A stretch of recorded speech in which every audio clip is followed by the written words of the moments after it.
This episode is brought to you by Rebel Massage Deep Tissue Body Butter. Crafted because oil is too slick and lotion absorbs too fast, these organic, professional-grade bodywork butters give you the grip you've been looking for. The best techniques in the world can get lost without the right product to support them.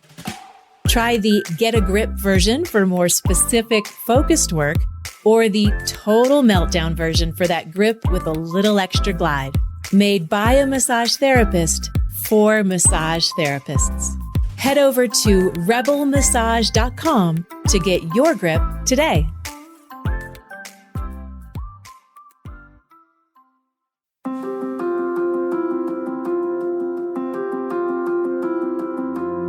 Hi, my name is Allison Denney, and this is the Rebel MT podcast, where you'll hear me forcibly colliding the worlds of anatomical jargon and humor. I believe that when you know your anatomy, the what, and you know your physiology, the how, the techniques will follow. But the loads of Latin and the gobs of Greek can make a cranium convulse. It is a little overwhelming to dip your toe into the sea of anatomical knowledge, only to find that it is a bottomless ocean. You are smart, but this is intimidating. You will get there eventually. In the meantime, let's look at things differently so that you will actually want to take a swim, or at least hop on a boat and take a peek at what's under the surface. We are an empathetic group. We have to be to do what we do. And it serves us extraordinarily well, but it can also hinder us. It is not necessarily that we feel too much. It is rather that we are unable to counter what we feel with a separation from the outcome. Being empathetic means that we have the ability to share what another human is feeling, which is great when it comes to understanding pain. Listening to a client's story and grasping their experience brings us closer to resolution. You can know, on very deep levels, what a client feels, and you can then curate your work to cater to that particular set of circumstances and that specific collection of anatomical parts standing in front of you in your office. But it is the same ability that can also create roadblocks. Feeling all the feels is a good thing. It is not something we should attempt to curb. They are enormous, though, so much so that they can overwhelm. They can literally send us spinning down the rabbit holes of, did I do the right thing? Did I say something wrong? And should I have done anything different? These questions can be dizzying, so we do what only seems natural. We attempt to rein them in. We spend many hours meditating on how to calm them, or tame them, or navigate the shame that sidles up next to us when those feelings seep out.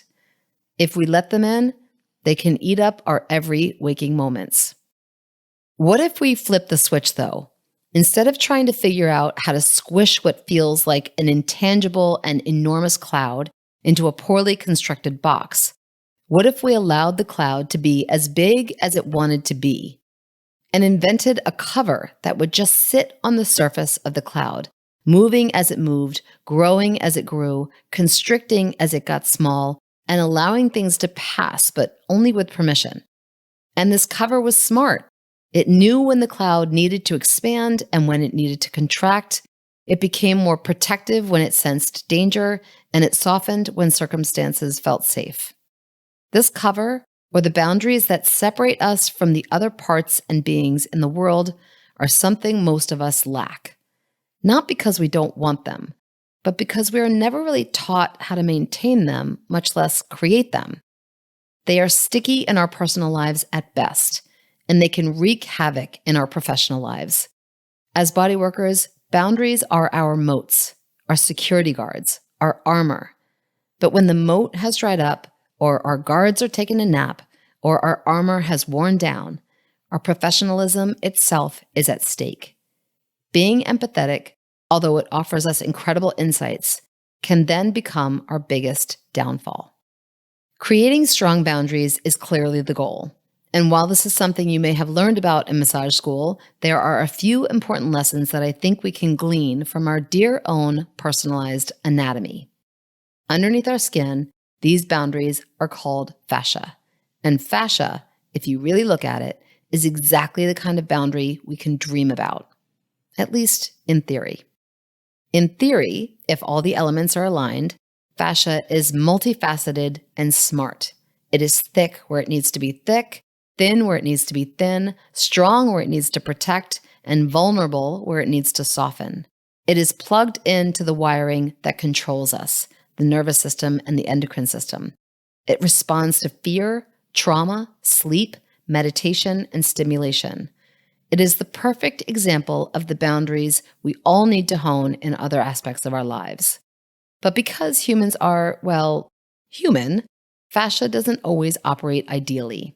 It can stick, it can grip, it can pull, and it can weaken. It can become inflamed and overwhelm the tissues around it. It can become stressed and guard to the point of suffocation. There are a lot of demonstrations of these in our pathology books: plantar fasciitis, carpal tunnel syndrome, fascial fibrosis, but there is one that epitomizes how important boundaries are and what it looks like when they go awry. Fascia is this wonderfully mysterious tissue in the body that surrounds everything and helps to define one thing from another. We have superficial layers and deep layers. We have fascia surrounding our muscles, muscle groups, organs, and organ groups. It is our own body's way of creating boundaries and categorizing what's inside, or putting everything into compartments. Compartment syndrome is defined as a critical pressure increase within a confined compartmental space. Any fascial compartment can be affected, and there are fascial compartments in many parts of the body: the leg, the thigh, the forearm, the foot, the hand, and the gluteal region. Most commonly, though, this shows up in the lower leg or forearm. In theory, critical pressure increase typically occurs from traumatic physical events like a car crash or a damaging blow like a kick or a punch. There are other less common causes, but the result is the same: a vascular disruption that increases the pressure of the area. The area, like the name suggests, lives within the confines of a compartment whose boundaries are sheaths of fascia. So this buildup of fluids into an already limited space turns into its own little pressure cooker. Have you ever cooked with an Instant Pot? An Instant Pot increases the temperature of what's inside to above a boil, which creates steam, which can't escape because, the whole confined space thing. You can then release the pressure by pressing on a valve and letting the steam out. The big difference is that we don't have pressure release valves placed strategically where fascial compartments exist in our bodies. I'm not going to offer techniques for compartment syndrome in this episode. If I did, you all would have to be surgeons because the only management is surgical intervention. Fasciotomies are our manual pressure release valves, only with less steam and a lot more blood. Instead, I want to reflect on how this all relates to our own boundaries, or lack thereof. Think about the affected compartment as your office space and the clients that enter. When they sit with you and tell you what it is they want to focus on, they are hoping for relief. Considering what we know about pain, that it's weird, that it comes in many forms, that it is commonly very difficult to describe, and, most importantly for this topic, that experiencing pain can create distractions and a lack of focus in life. So pain equals pressure.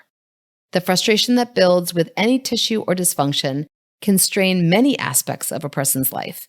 And you, as the massage therapist, need to hold a boundary around that.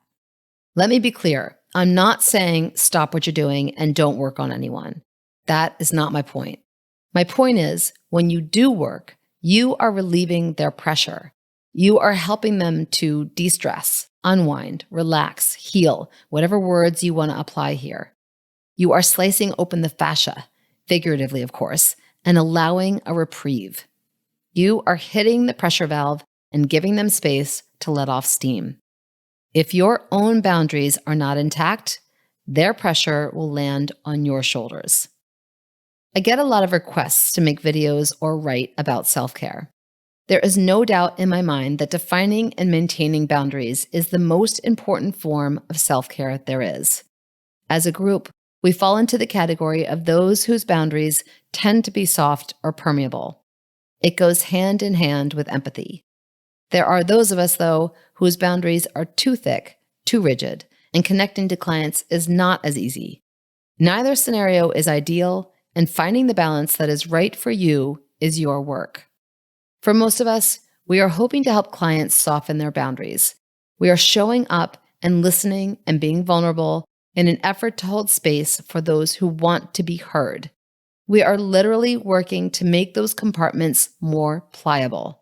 But the reality is, the opposite is true for our own compartments. We need to reinforce that which defines us from the outside world. If we don't, we begin to shoulder too much weight, stretch ourselves thin, and wear ourselves out. And then we can't help anyone. When it comes to working with compartment syndrome, like I mentioned before, there is not much we can do unless we are surgeons. But as bodyworkers, our best approach is to know our anatomy and look for signs that might indicate something is wrong. An excessive amount of pain in the area, numbness and tingling distal to the area, and tension in the tissues without swelling compared to the unaffected side are common signs and symptoms. A loss of function, such as the inability for the tibialis anterior to lift the foot into dorsiflexion, otherwise known as drop foot, is indicative that symptoms are more advanced and the client should be referred out. We can, however, practice preventative work. If your client seems to be on the path towards compartment syndrome, try these tips. Move the foot passively while you slide up the calf or the shin, or move the hand passively as you open up the flexors and extensors of the forearm. Engage your client as well. Have them create movement around your work and bring their attention to their own anatomy, their own compartments, and their own boundaries. Remember, though, that if you don't know your own boundaries, they won't be able to know theirs. Your work as a massage therapist is not about whether or not you can heal soft tissue. It is about the boundaries you hold so that you can maintain your own integrity. It is about striving not to become complacent in your knowledge and techniques, remaining present with your clients, and, above all else, not crumbling or caving in to insecurities when something does not work. It is about your confidence that you are standing in your integrity, and I have no doubt that you are. And here we are, the end of the episode. Thank you to the extraordinary crew over at ABMP for helping me get my words into your ears. And if you want to get any of your words into my ears, or more accurately into my brain via my eyeballs from a computer screen, drop me a line at rebelmt@abmp.com. That's REBELMT@abmp.com. I always want to hear your questions, comments, suggestions, or salutations. Also, if you're interested in checking out anything else I'm doing, head over to rebelmassage.com where you will find all sorts of fun things to click on, like homemade organic products for your practice, cool links to continuing education classes, thoughts I have typed up and posted here and there, and other Rebel Massage dabblings.